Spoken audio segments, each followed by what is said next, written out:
पृथ्वी आमर ए पृथ्वी अनेक रहस्य परिपूर्ण। जदि आम पृथ्वीर सबुठारु रहस्यमय देश खोजा ताहले ताहा प्रति आम भारतवर्ष हेब। दर्शक बंधु आज ए भिडियो मु आपण मानकु एमिति गोटे स्थान विषय कहबी जोठारे मनीष अमर हो जावार नजीर रही। तेबे चलंतु संपूर्ण भिडियोटी देखि नेबा।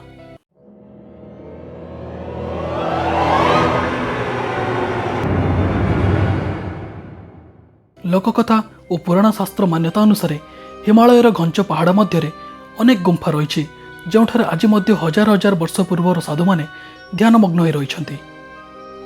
हिमालयर सुउच्च पहाड़ मध्य एमिति एक मठ रही जार अलौकिक रहस्य परिपूर्ण एवं जार ना हूँ ज्ञानगंज।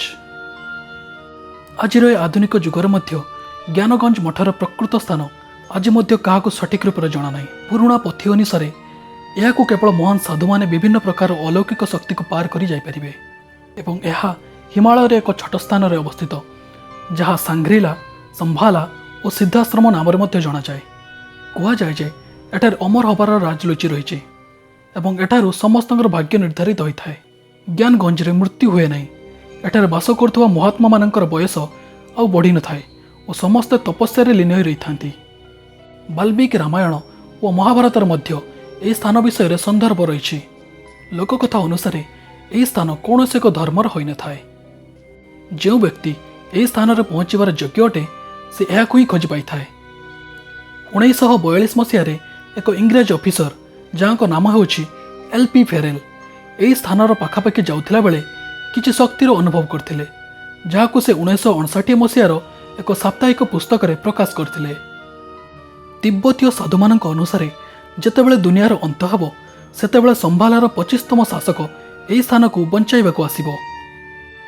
केते केते मुनि ऋषि माने कहती ज्ञानगंज एभली एक शक्तिशाली स्थान जोठार महान योगी तथा सत्ययुग त्रेतायुग और द्वापर युगर केते केते महात्मा निजर लीला एठारे करिसेंती। सेमानक कहवा अनुसार यही सिद्धाश्रम रामकृष्ण विश्वामित्र बशिष्ठ कृपाचार्य अश्वत्थामा आदि अनेक महात्मा एठारे विचरण करती और सूक्ष्म शरीर में आज वास करती। एमिति भी कहुए एठारे एमिति ऋषि माने अछंती जो मानकर सारा ब्रह्मांड रे शक्ति निहित हो रही जो माने कि प्रकृति को और आम सभ्यता को परिवर्तन करिवार शक्ति रखि थांती। केतेक ऋषि माने ज्ञानगंज रे किछि समय बिताइथिबार दाबी करती। यह आधुनिक विज्ञान ठार बहु दूर।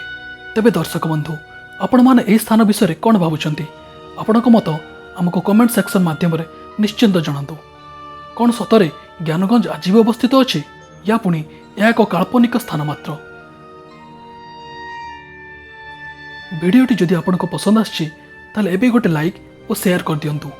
एमती आहरी रहस्यमय वीडियो देखिया आम चैनल को एबे ही सब्सक्राइब करी पाखर थिबा घंटी आइकन को बजाई दियंतु। धन्यवाद। जय जगन्नाथ।